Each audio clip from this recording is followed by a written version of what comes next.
Hey guys, welcome back to the channel. Today we have an unboxing video for you guys. I bought a lot of stuff in the past 6 months. So I was away for college from January to now. I just got home a few days ago. And this is all of the I put away all the non-train boxes, but these are all the, I believe, what are all train boxes, or in other words, model train boxes, stuff that I bought in the past 6 months that I've shipped home. So yeah. Without further ado, let's get started in unboxing stuff. This will be everything that's basically new. That'll be placed on my layout. Before I do that, there actually were some stuff that I bought and shipped directly, and basically already opened. One of them is one of these Atlas AM7s. I've always liked these engines. I do live near the Northeast Corridor, so I have an F40PH, as you guys know already, in the Phase 3 scheme, so I got an AM7. I think I paid around $60 to $65 for this guy. It had a little bit damaged, so the person refunded me a little bit, so I ended up paying only about 60 to 65 bucks. Originally, I paid 70 something, so yeah, it runs great though. It has incandescent bulbs and no decoder, so that'll be an interesting decoder install project. But yeah. Next up, that are kind of something I already unboxed that some people already know I have is this West Side New York Central J1E. This thing has a pretty poor paint condition. It used to be painted extremely well, but the previous owner decided to weather it, and as a result, the paint looks kind of meh. But it does have an ESU Loxon 5 decoder inside. You can see actually the original paint, it looked beautiful, nice and glossy, but the previous person decided to weather it, and in my opinion, the weathering does not look good. Also just some scratches, and it doesn't look great. You can see how on the bottom, the paint looks really nice, but then the weathering really ruins it. But anyways, the weathering is just not to my taste. Also, the engine is missing a lot of details. It suffered a drop. You can see that like these ladders are not mounted properly to the front. There's some glue right there. This headlight is all over the place. It's missing the power reverse right there.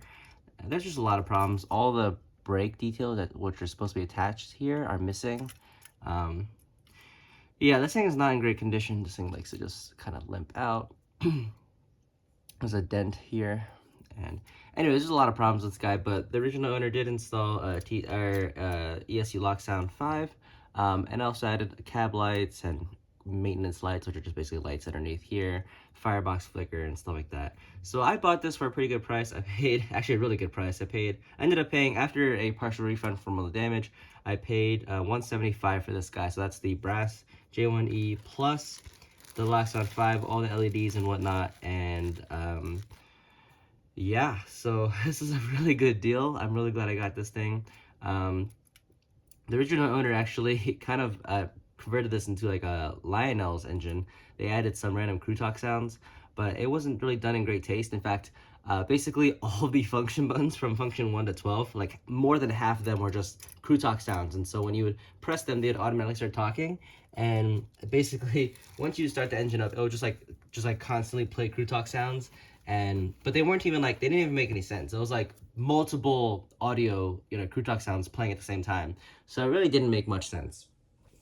And it was just kind of a nightmare. I did end up using my club's lock programmer and kind of changed it up. I think it sounds a lot better. I'll have a video about it later though, but I do actually want to continue what the previous owner did and actually make this into kind of like a full-on Lionel's, 700E kind of engine, with the cheesy crew talk sounds. And I'm gonna keep all the lighting features, because screw it, why not? I think the previous person already did it, and it's not a bad deal. Just keeping it in.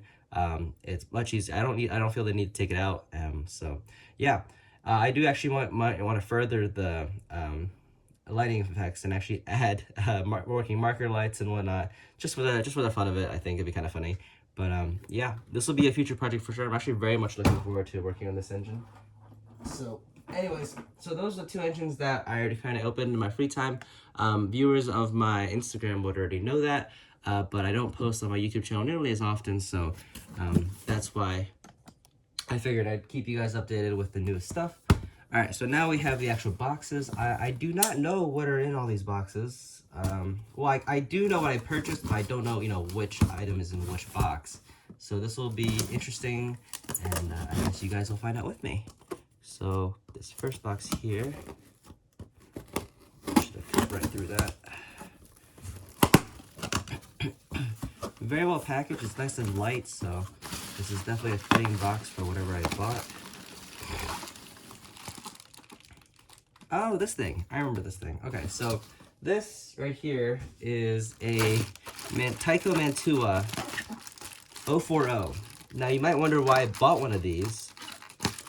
Because, I used to have actually 2 of these, and I got rid of them because I don't really need 040s. I already have, a Sunset Pennsylvania Railroad A5. So people might wonder why I got these. And the simple fact is, I found this thing. It was a very weird listing. It had, the original owner said it had a Tsunami 2 decoder inside, which is an interesting choice for an engine like this. And more so, it was only $60. So, Tsunami 2 decoder these days goes for like 100 or 95 or something like that. So I basically paid $60 for both a decoder, which hopefully is working, and an engine, which I'll probably just sell off. I don't need this engine. But that being said, I think it'd be kind of cool to take a look at this thing, regardless. Excuse me. So yeah, here it is.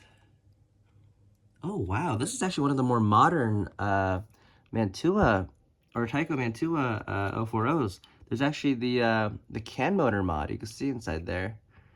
There's a can motor mod. So this must have been one of the more later runs. Yeah, it's got the later style bell as well, and the later style headlight. Wow, okay, this is actually quite interesting. I actually might keep this thing then. Yeah, I can't believe it. There's the later style can motor. Anyways, and supposedly there's oh wow, look at these trucks as well. There's some really nice trucks.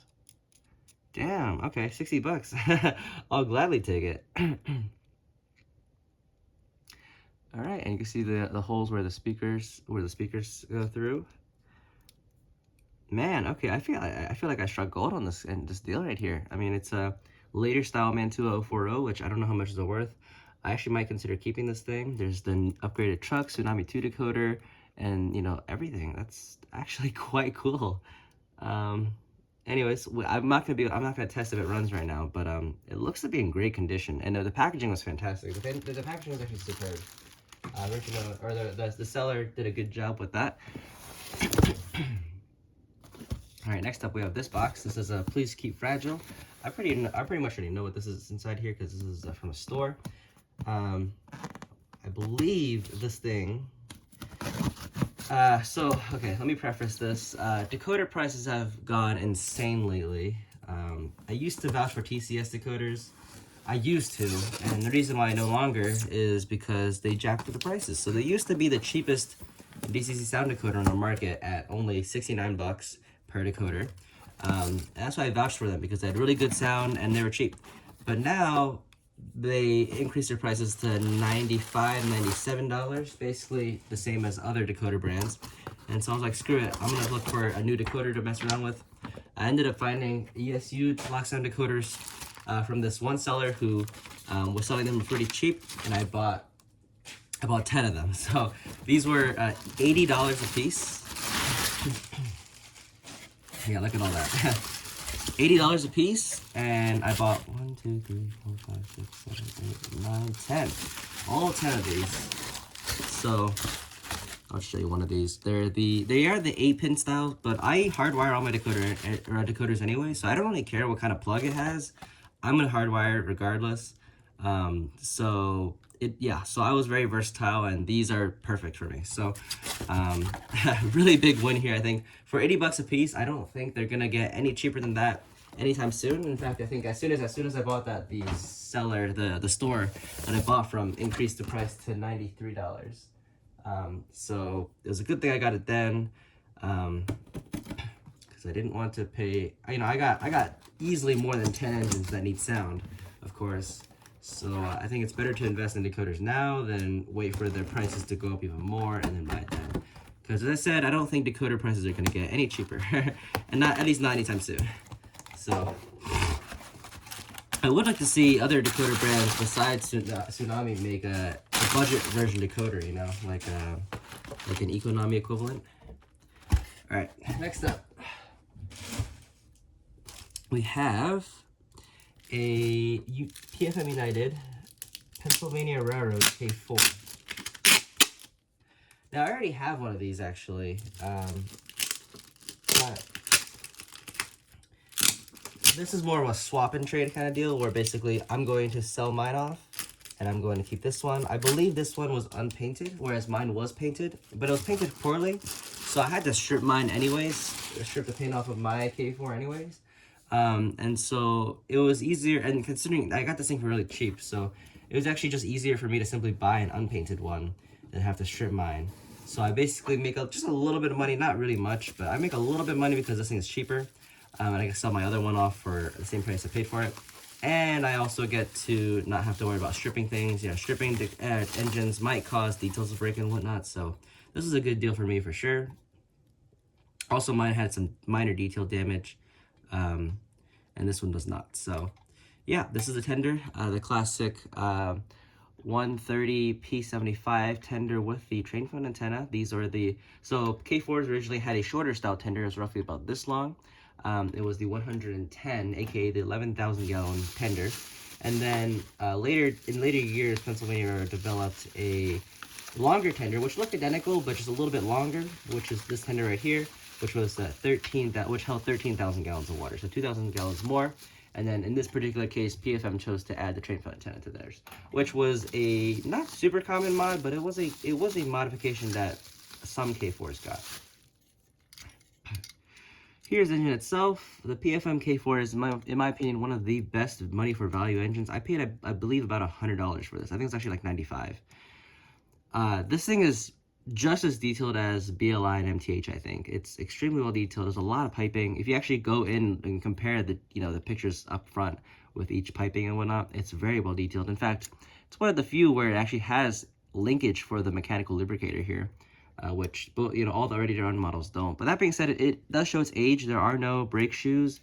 There's some details that are kind of crude that I plan to replace, including the injectors, the train control box, which you can see here it's missing, but it's kind of crude, so I was going to replace that anyways.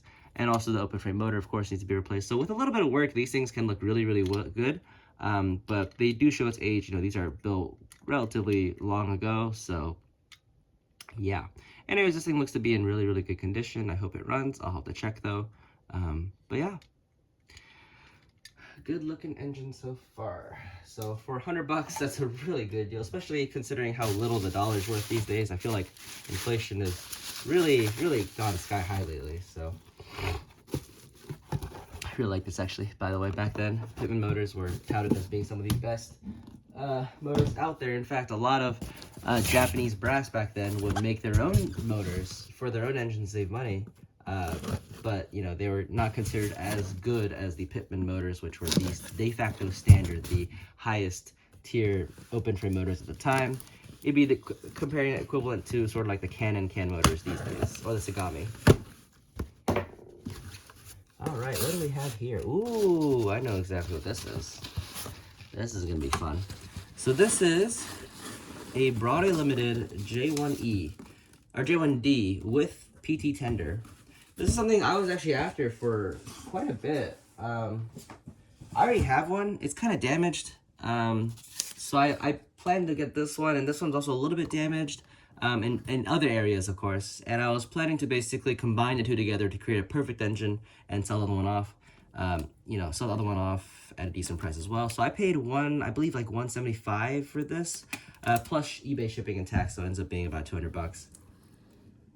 But I was very excited to see this guy. This looks to be in really, really good condition. Look at this. Everything is like factory like that. This honestly looks to be factory new, but let's take a look to see if anything is broken. PT tender. So it is missing one of the stanchions, as you can see here. This one's here, but this one's missing. But the rear uncoupling lever looks to be in good condition. These are actually really chunky. Wow, that's really thick. I think mine actually might be missing these. I don't remember seeing those. Maybe I'm tripping. Anyways, looks to be a good contender. Sorry for the sniffling. The allergies have been really bad lately, so. Anyways, here is the engine. The gold nameplate is fascinating. Mine, I don't think, had a gold nameplate. That's very interesting looking. It's a very light engine. Wow, I forgot how light these things were. This thing has, oh yeah, it's because it's a plastic engine and it's a smoke unit. So, you know, as I said, plastic engines, BLI's plastic engines were originally made without smoke units before they, you know, invented the smoke unit. So this thing had a heavy piece of lead weight inside. But then in later years, decided to remove that lead weight, which these plastic, you know, engines really, really need, and add a smoke unit, which means that these things were extremely light and barely pulled anything, which is unfortunate, but they do have traction tires. So it will pull some stuff, but it heavily relies on those traction tires. Yeah, this thing is extremely light. Wow. Engine looks to be in good condition, though I don't see any damage. Yeah. This will be yet another J1E. I have a bunch of J1, or J1D, so I'll have a bunch of J1, or just like New York Central Hudsons in general now, which will be kind of cool. This thing looks to be in good condition, though. I just need to basically swap that one detail, and I'll be good. Anyways, yeah. Apparently, this thing also runs a little bit unevenly, but I really don't think... I think that's just standard for Paragon 2 decoders. That's not really anything particularly unusual. So, anyways, I'll take a look, though, for sure, just to make sure everything is in good condition underneath the hood. So, yeah. Let me move this over. All right, and now for the final box, at least in this stack. There's another stack over there. This, I know exactly what this is.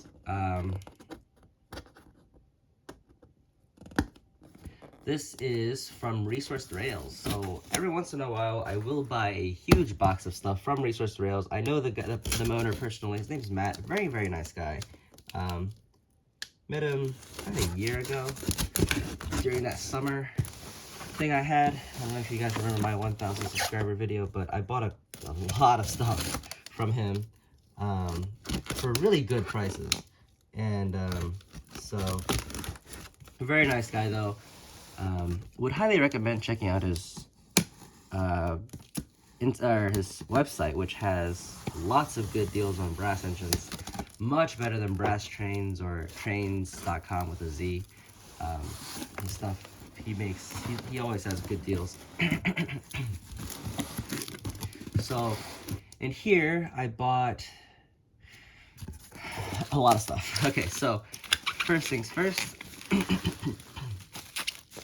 Last time I bought from him, I've only bought 3 times from him. The first time I spent like $800, or sorry, $600. The second time I spent like $800. And this time I spent, I think also about $800 actually. But all really good engines. So, first things first is this engine here.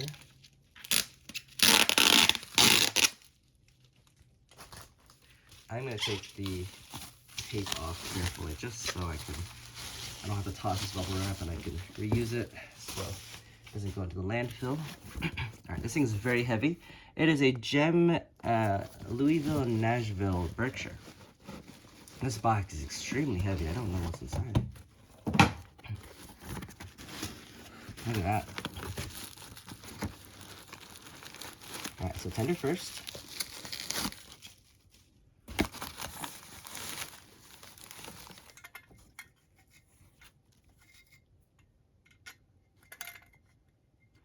Tender actually seems to be in pretty good condition. This actually looks a lot like the...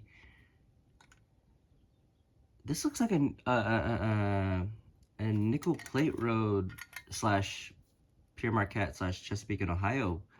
Just the regular Berkshire tender, huh?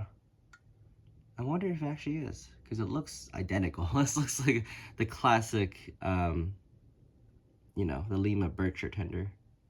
Huh. Okay.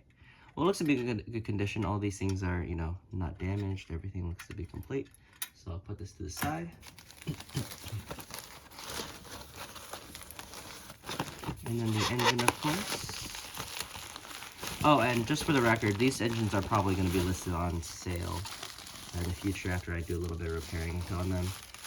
I bought 4 engines here total, of which 2 I'm gonna sell to fund the other 2 that I bought. So if that makes any sense. Basically, I'm gonna resell a few to help fund the other 2 that I bought, because I paid a lot of money. So trying to not spend excessively here. Okay, this is the brake shoe itself. It's extremely heavy. Wow, this thing is heavy. It's a lot of dust, so it's not gonna run right now. There is a back head, surprisingly, even though there's nothing inside, but there's a back head, despite having an open frame motor inside there. This is a cast brass underframe. I don't know if you guys can see that. It's cast brass. This thing is extremely heavy, along with probably a really heavy lead weight. The front is definitely mangled, which is unfortunate, but I think I actually might be able to repair this, despite how bad it looks. Yeah, very interesting looking engine. Wow, though, okay. It's not a very common PFM engine, that's what I kind of learned. He did say that the broken parts are inside the box, and indeed they are here. It's kind of a mess, but here is the pilot, and that is the feed water heater pump. I believe it is a Worthington style feed water heater pump. Anyways, I don't like that kind of packaging material, but that's okay. The engine looks to be okay though. I mean, as I said, so the pump goes right here, as you can see. I don't know if you guys can see that. There's a hole there. It basically goes here, and the pilot, of course, goes in the front. But I'll have to rebend this. That'll be kind of a pain to fix, but it should be okay. Bell's all mangled, but that's okay. This will be a really fun thing to work on, I think. I'm actually very much looking forward to seeing how it looks. All right, talking about that, the other engine that I'm repairing and reselling is another one. Yeah, these Matt basically gave me a good price for because they are damaged, and there are things that he's willing to give away it's not worth his time to repair, because he's making, I mean, lots of money selling trains, trains every day. But for someone like me who has not too much time, but some time on his hands, it's worth it for me to help repair this stuff and then resell it. All right, so this one, oh, there's a brake shoe right here. That's interesting. That's one brake shoe. That's not a good sign. I don't believe these did come with brake shoes. Wow, okay. Interesting. Anyways, here's the tender. Now this one is painted, so that's kind of cool, I think. So here's the tender. And yeah, this tender is drastically different from this one. This one is a PFM United tender, but this one is not. This one is definitely a unique looking tile tender. It almost looks like a Norfolk and Western style back tender. Very interesting looking though. This actually almost looks hand painted. I don't really know what kind of decals they used, but I won't question it. I believe this thing is twisted the wrong way. This should be here. There we go. Here's the tender though. Looks to be in good condition. Everything is present. The marker lights are tiny. Look at those things. They're very fine. Anyways. All right. And then the engine, of course. Let me actually double check to make sure that these brake shoes are all. So these are all here. And on this side, they're also all there. Okay, so the missing brake shoe is probably from this engine then.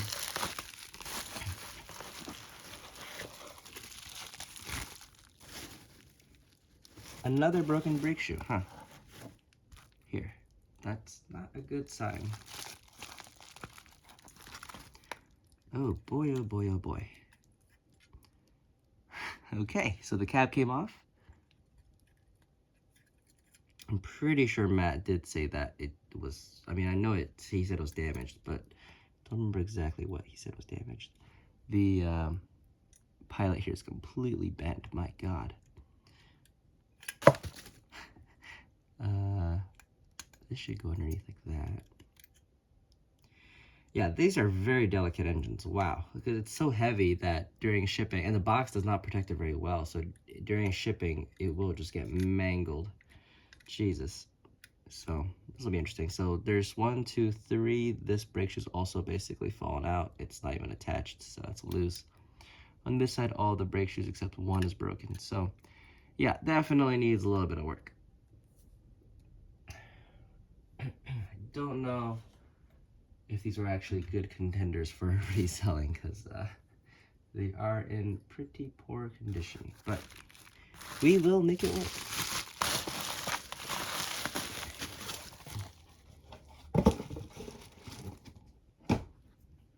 All right, now we have the 2 engines that I actually am keeping from this lot. Resource Rails, go check out his website, plenty of good stuff on there. All right, so these are the 2 things I am keeping. Oh, by the way, I didn't tell you guys. So these 2 Ellen & Burks I paid $100 for.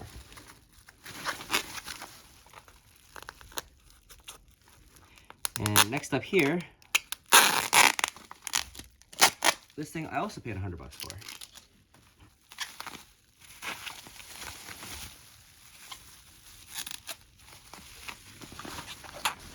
And this will be a very exciting engine to unpack. Here is the tender. I'm sure you can guess what it is now. I appreciate the packaging there. That's very smart. I do that myself with all my Santa Fe engines. Tender looks to be in fantastic condition. There's a little bit of glue repair on this side. You see right there. But otherwise, looks to be in really good condition. Look how shiny these wheels are. My gosh. That's amazing. Let's actually move to the light a little closer so I can show you guys a little better here. Anyways, this tender is in great condition. And the engine, I don't remember what he said was exactly wrong with this engine, but he did offer it for only $100, so I said I'll take it. Can't turn down an offer like that. This is extremely light. Oh, here is one detailed part. Here's the pilot ladder, it seems. Or pilot step. Oh boy. Okay, so, okay. So, it's missing the screws that hold the shell to the boiler. Here's the front coupler that came off. The pilot's pilot's definitely bent. I don't know if you guys can see that. That's fine though. Bent pilots are easy to fix. It's broken pilots that are a pain. There's a hole there, which implies something used to go in there.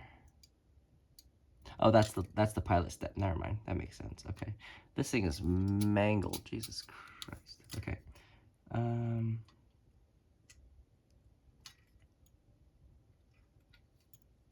Honestly, besides the missing screws and the one pilot step being broken off, this looks to be fine.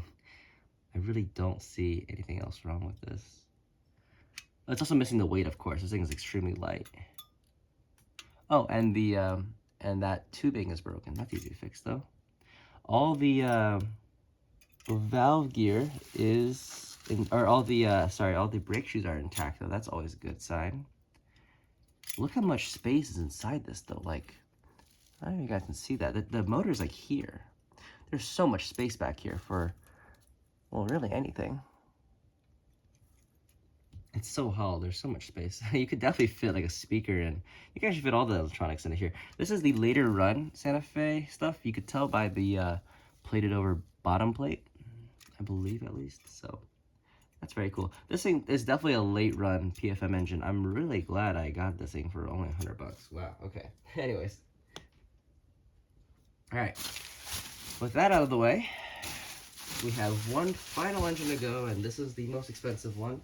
So in total, I paid $450 plus $750 for this lot. Each of those engines previously were $100 each, and this is easily the most expensive engine I've ever bought. So up to now, the most expensive engine I've ever paid for was the MTH GS4, which I later sold off, which I paid $365 for. And the current engine I currently own that I paid the most for is, I think I paid like, yeah, $280 for something. That's like the most I've ever paid for an engine. This thing is easily the most I've ever paid. I paid $450 for an engine. And it is the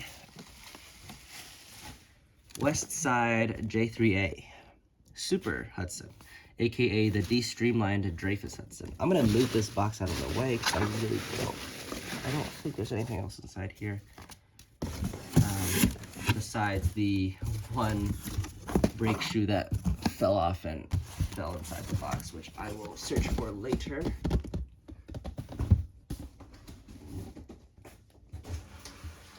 Cool. All right. But yeah, $450 for this engine. Easily the most I've ever spent on an engine. That's almost half, or almost halfway to $1,000. But I was after this engine for a long time, and I really don't think I can find one for any less. All of these usually sell for about $700 to $800. So cheap on the cheap end, probably $650. So I think for this, it's a really good price. This is the original. This is actually originally from the Jim Walsh collection. I don't know if you guys know that. Any New York Central fans out there know that, but it is a Jim Walsh from the Jim Walsh collection. It has some stuff that needs to be repaired, of course. This was modified by Jim Walsh. It had his paint stripped. If you guys didn't know, the West Side Hudsons made by Mizuno came from the factory painted in gold paint. So with the paint strip, that actually helps me because it means that it's one less step I have to worry about before I paint it myself. But here's the tender. It is huge, just like Broadway Limited's BD tender. And Mizuno is one of the best makers, in my opinion, of brass. Look how it's so robust. It's such a nice, such a robust model. Obviously some pretty heavy tarnish, but that really does not matter because it does not affect paint adhesion. And it's just a natural way of brass being aged through oxygen. So it really does not matter. But yeah, here's the tender. It looks to be in really good condition. But I've been after this engine for a long time. So I'm really excited I found one. And $450 ain't cheap, but it's also definitely not a bad deal. Here is the engine itself. It is very heavy. It's got the beautiful skull and disc drivers. It is missing the injectors, which Matt did tell me before I purchased it. Again, fairly heavy tarnish, but that's pretty standard. As I said, these things look much better with the factory applied gold paint, but you should not be painting over paint. So in my case, it saves me a step. This is very similar to the J1E that I bought. So you can see this is what the pilot truck should look like. But as you remember if you remember, that engine had all the stuff missing. So yeah. The front has the classic Selkirk style front, which I think looks amazing. It looks similar to the L4A and L4B style Mohawks. Very solid front. This thing is overall, the solder job on this thing is bulletproof. Everything is so well attached, so robust, so thick. It's nothing like that soft brass that some cheap Korean manufacturers have. Yeah, and so as I said, it's kind of rare to find a late era Japanese brass. As you know, people back then, Japanese brass was early brass, so it's a little more crude, but it's very well built. But then in the future, companies shifted over to Korean brass because it was cheaper to make, and oftentimes it was not up to the same quality as the Japanese brass. But because it was newer, it was detailed better. This is one of the few Japanese brass manufacturers who still made stuff in the 80s.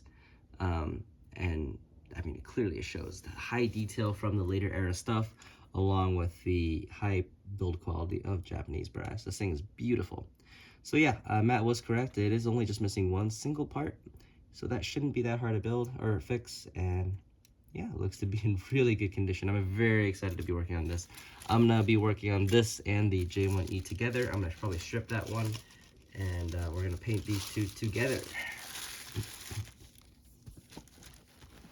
But I'm very excited to put this into my collection. And as I said, I'm definitely keeping this as well as the Santa Fe 210-4. Alright, I'm gonna cut the video here. I'm gonna bring these boxes down, and yeah, because this video is getting quite long, I'm gonna split into 2 parts. So I'll see you guys. Stay tuned for part 2. Alright, I am back. So let's begin the unboxing. We have some smaller stuff here first, and then we got 3 more big boxes down there. First things first is micro scale decals. I bought some random stuff from them. I bought some more Pennsylvania decals, because the ones I got from them last time are really bad. The colors are just really off. I'm hoping a new run of decals is better, but we'll see. I also got some New York Central decals, as mentioned. Oh, there's the train. Also got some more New York Central decals for the J1E and the J3A, which I'll be both repainting. Let's take a look. Oh, that's for my friend. Here's the Pennsylvania decals. They look better, I'd say. Definitely better. New York Central stuff, classic. Or B&O. And then here's the Pennsylvania Dulux. I still think these look terrible. I mean, look how brown they are. They're so brown. They're like, I don't know, they're too dark, I think. Anyways, whatever. I'll have to experiment with them, but that's decals away. Next up, we got something from eBay here. Let me do a 0.5 zoom so you guys can see. I'm not really sure what's inside here.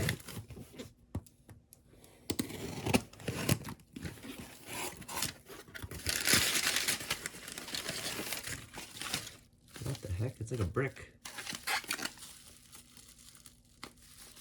This is quite heavy, actually. I don't know what this is. Let me toss the box aside.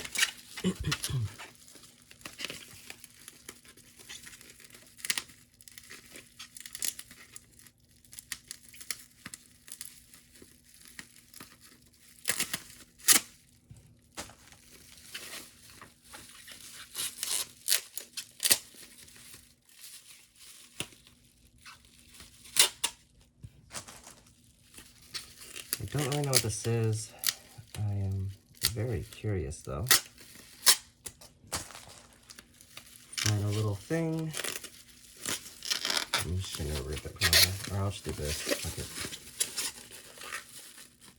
What the heck is inside here? Oh, I know what this is. Okay, this will be a really fun project. I bought a Tenshoto 442.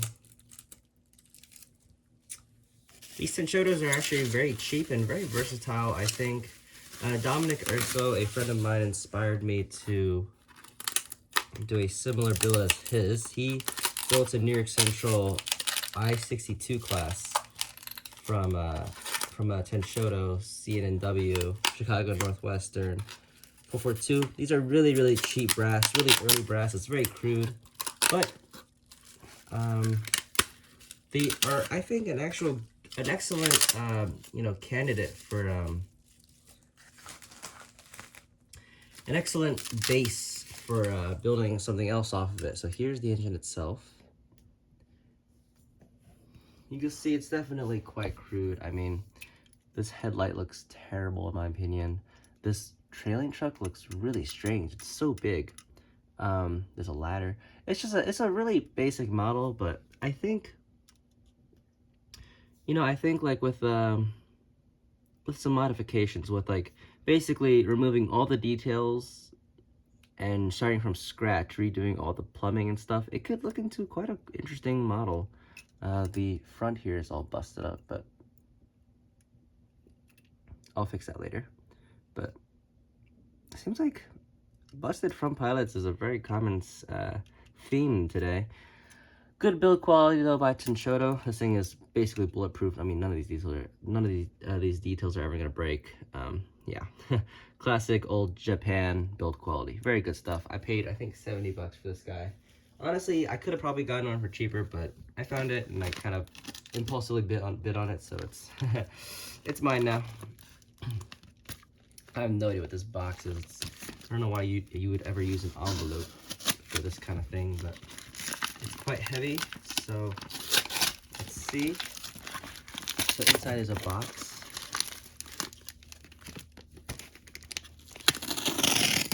I can do that. See that goes there. There we go. A box inside an envelope. This does not feel very safe. I hope it's nothing valuable. I forget what this is. Oh boy, this is gonna be a mess. So guys, this is not a good way to package a brass engine. There's no protection in the front or the rear, so this thing was just be able to slam forward and back. No protection in the middle, so this tender could just slam right into the front of the engine. And there's barely any packaging. The rule of thumb is always at least 2 inches on each side. So that's front, top, back, middle, bottom, front, back. Or, you know, left and right. And they didn't have any of that. And in fact, they put it in a freaking plastic bag. So that's very disappointing, actually. But let's still take a look. The pilot, or the what do you call it? The rear pilot, I guess, the tender stirrup steps and area broke off clean. This is a Gem E6. I honestly kind of forgot I bought this thing. So what's interesting about this thing is that I paid $89 for this. There's a Sagami cam motor inside there, what seems to be. It is stock gearing. There is some sort of speaker and wire inside. I don't know if it's PFM sound or what the heck is inside here, but there's clearly some sort of electronics inside. It's very heavy. The rear will need to be fixed. I will have to see if the original owner did mention that. This marker light is bent real out of shape. Look at that, damn. Anyways. Otherwise, surprisingly, this thing is broken off. This headlight's all bent and this thing's falling off. Surprisingly though, this thing actually managed to survive the shipping process. Again, just to show how good Japan built brass is. This thing is bulletproof, my god. But very thick paint. This thing will be stripped. I kind of bought this thing for a project that I won't be mentioning right now, but I will see how it goes. But I'm very curious to see what kind of electronics and stuff is inside here. There's clearly a light inside. There's a red incandescent bulb, probably to simulate a firebox flicker. So I'm actually quite curious to see what's inside this thing. This will definitely be a fascinating little bit of unboxing, but 89 bucks for a brass E6 plus Sagami cam motor plus potentially a decoder inside is very fascinating to me, and just more proof that you really don't need to pay, you know, $350 or $360 for a BLI E6. You could just buy a Gem one, do a little bit of detailing yourself, and deals are not that hard to come by. If you guys didn't know, I already have a Gem E6. I paid that one. Or the other one, the first one I got, I paid $90 for. I think $95 actually. I had a Sagami cam motor, Northwest Shoreline gearbox, and a Digitrax decoder. This one just might actually beat that deal. I mean, Northwest Shoreline gearboxes are not cheap, so we'll see. But I'm very curious to see what's inside that engine.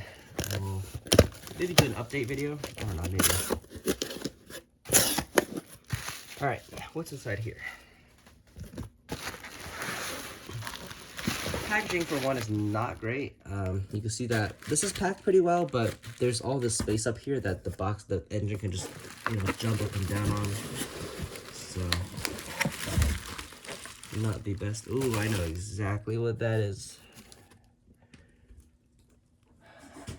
Okay, packaging overall, but not great. Okay, this arrived from Canada. This is a very fascinating little bit of train stuff. This is another Alco K3Q, New York Central 462 class. Touted as the worst, or yeah, the worst model built in HO brass. Made by Cobra, the worst manufacturer of HO brass, which made only a few models, and they're all considered like some of the worst models ever made. This included, but not limited to, this model right here, which is the New York Central K3Q. They also made the Pennsylvania Railroad E5. That's the reason why if you ever see an Alco Pennsylvania Railroad E5, there's a very good chance the seller will say it's not running because they were built so poorly.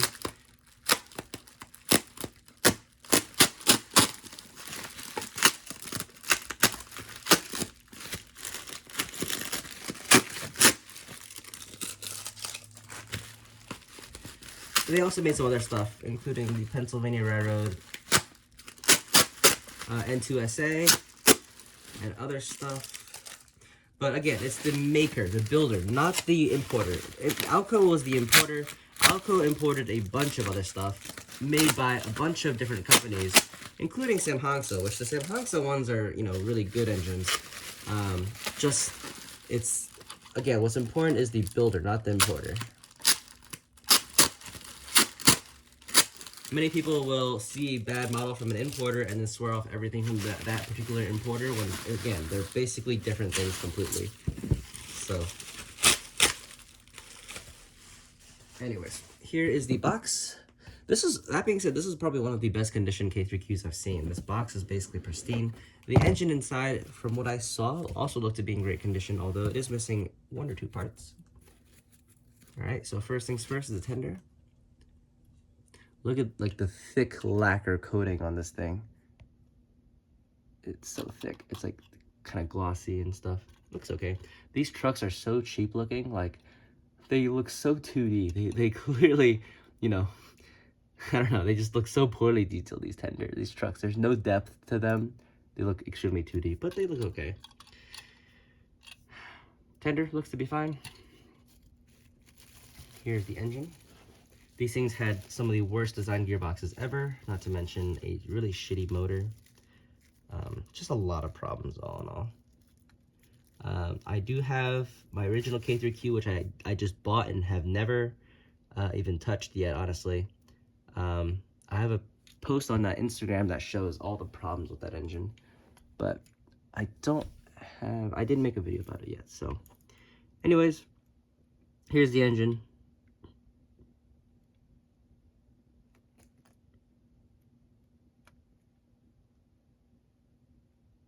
Honestly, looks to be in pretty solid condition, all things said. You can see like this thing is bent kind of sideways. This entire running board's actually kind of sideways. Flatten it like that. These marker lights, what's kind of funny is that this, again, just to show that these people had no idea what they were doing, these marker lights are mounted sideways. Like, you can see that they should be like twisted 90 degrees, but instead they're mounted like that. It's such a strange way of mounting markers. Like, that's the base. The base is on the sides, and they point inwards. You see that? They point inwards. Like, it's crazy to me. Anyways, it's kind of funny. This is, by the way, this is all the same. Like, from the factory, every single one of them had this weird sideways markers. And many people haven't caught that. Like, people who I've seen who painted these engines, they did not change the markers, which is very funny to me. The one I had, which this also kind of looks like it might have, is that the cab floor is literally sideways, like it's tilted. So it didn't fit together well at all. This one actually looks to be slightly better. I feel like this entire air tank is sideways. It's mounted like on an incline. It's very strange. I really don't know. This is such a weird, such a poorly made engine. Anyways, That being said, the detail's pretty good. I mean, like this was made in like the 1980s, so like by then brass engines were extremely well detailed. This thing still looks relatively crude considering it was made in that time period, but it honestly doesn't look that bad. I think people really trash on these engines for looking like shit, but I think this looks fine. But that gearbox, man, it looks horrendous. Anyways, yeah, pretty good looking engine. Good condition, which is fine. I paid, if you're curious about the price, I paid $150 shipped for this guy.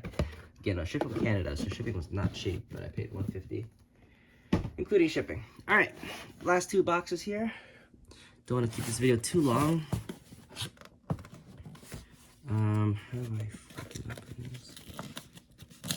This is, I believe, a flat rate box. No, this is actually just a mailing. Oh, that's it. This is a medium flat rate.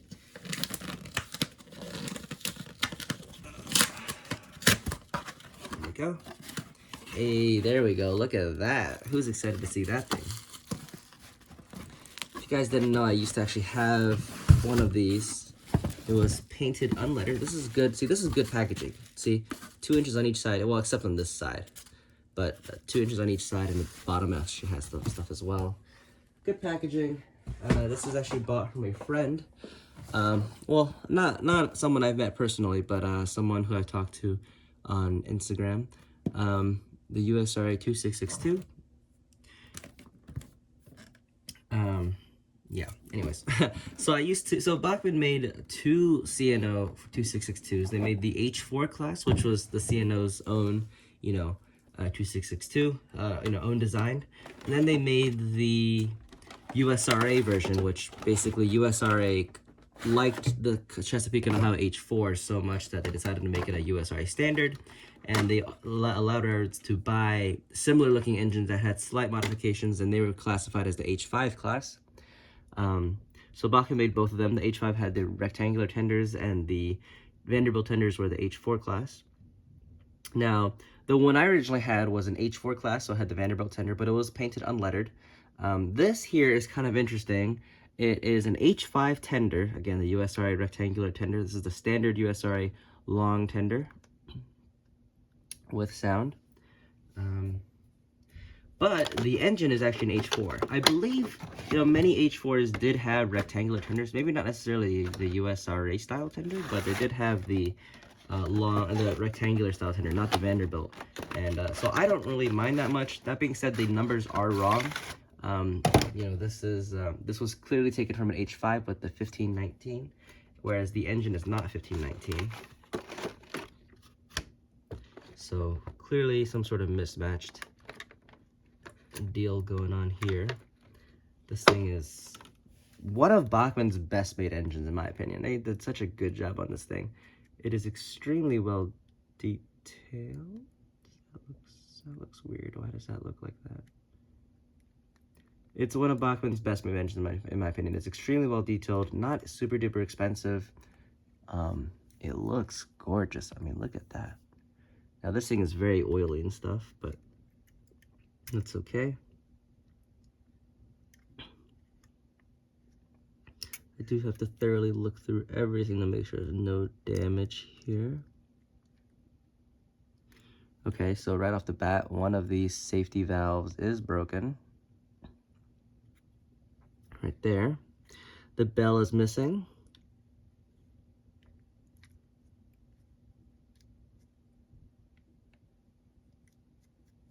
Note that these engines had forward-facing brake shoes, which is very interesting, whereas this has the rear-facing. This was because these engines were often run forward and backwards all the time. They were in mine duty, basically hauling, coal and ore trains. I believe mostly coal, but yeah. In the front, it's missing one of these number boards. As you see on this side, it's missing.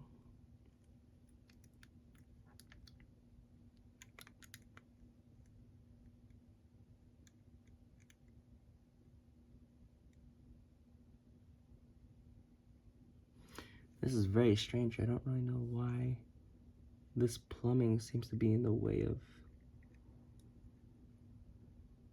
There's a valve gear. I don't know what's going on here. I really don't want to damage that, but that plumbing looks to be in the way of that valve right there. I'm very scared that thing will break off, so I'm gonna just not mess around with it for now, and I will fix that later. This valve, this seems to go nowhere. I have no idea where this piping right there is supposed to go. Seems to not supposed to be there. I don't really know what that's there for. I'll have to look into that more.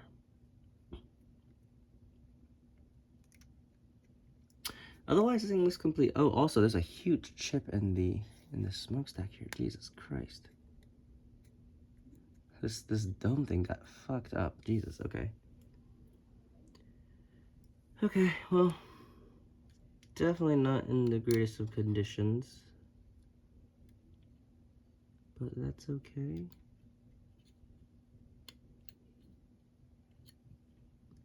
That's fine. I'll just let my friend know though that there are some damage to this engine. I don't expect anything from him, but I would like to let him know.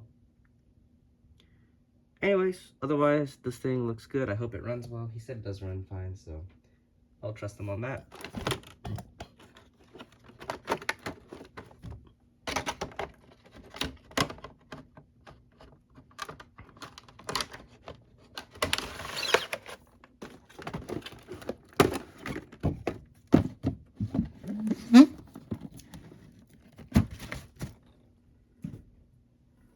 And the final box here, this thing is really puffy, as you can see, very puffed up. Let's take a look. I know exactly what this is. I'm actually very much looking forward to this thing. I really hope it arrived undamaged because I would hate to have this have to repair this thing. This, for people who are unaware, is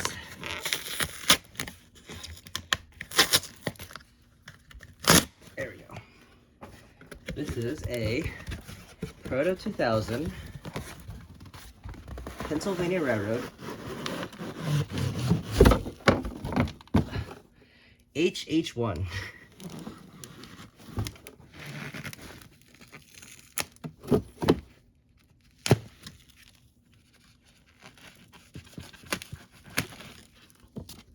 I'm extremely excited to see this thing. I'm just gonna toss the box to the side here. Jesus Christ, it's a mess. Yeah, Pennsylvania Railroad HH1. Very excited. I used to not like these engines at all, but then it's really grown on me lately. I think they look really cool. The history is fascinating. Norfolk and Western had an excess of these. Oh boy, why is one of these windows popped out? Had an excess of these Y3. There was of their Y3As during World War One, and so they were like, actually no, World War II, I believe. And Santa Fe and Pennsylvania Road and Union Pacific and whatnot had a shortage of motive power. So, you know, during war times they weren't allowed to really make more stuff, and so they basically were just looking at what whoever was selling, and Norfolk and Western were selling these things. They were very powerful engines, but they were designed to run very slow, but be very powerful. And so, you know, Santa Fe and Pennsylvania, they bought some, and they didn't really like them. Santa Fe found them way too slow to use on the main lines, so they ended up selling them to, I believe, Virginian. Whereas Pennsylvania just simply used them as hump yard duty, so hump duty. Basically just pulling slow trains and switching them in the yards, basically. That's what they did. And fascinating history. They did keep them till about 1950, I think the early 1950s. Then they were scrapped because they weren't very useful. But yeah, I'm very excited to see this thing. This thing is beautiful. Look at that. Basically in brand new condition. A little bit of dust, but it's really easy to remove with a toothbrush. This is gorgeous though. My God. Okay. Only 2 wheels pick up on each side though, which is kind of interesting. Definitely an older style engine. This thing is very light. It's very plasticky, but that's okay.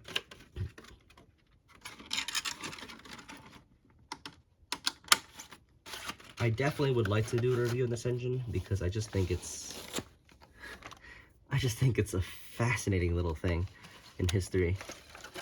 You never see like such a weird looking, or such a fantasy look, almost a fantasy scheme engine. Oh boy, there's some damage already right here. See that? This dome got messed up. Oh boy. I really hope that's not a big deal.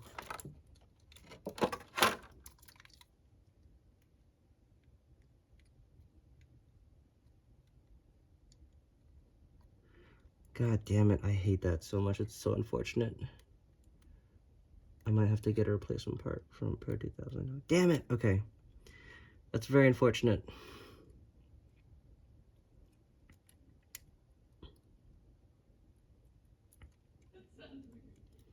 Otherwise, this thing is in fantastic looking condition, I think. Yeah, it looks fine.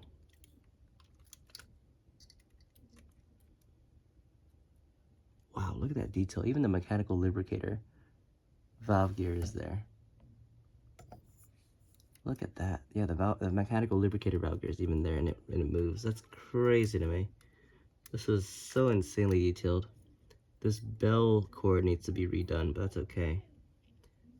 Man, okay, well, and look at the interior. Wow, look at that. That's beautiful. This is such a beautiful engine. I'm very excited to run this thing. Yeah. This is number 376. I will have to see about that dome, though. That is very unfortunate to see. This cab window is also missing, which came out. That's okay. Damn, though. I really hope I can either get a replacement somehow or otherwise contact the original owner, because this is not very fortunate. Or maybe is there a replacement inside here, possibly? No, there isn't. Dang. There's a reason why these domes came detached when you first buy them and you have to add it yourself. It's because that they aren't protected by the packaging. So, yeah.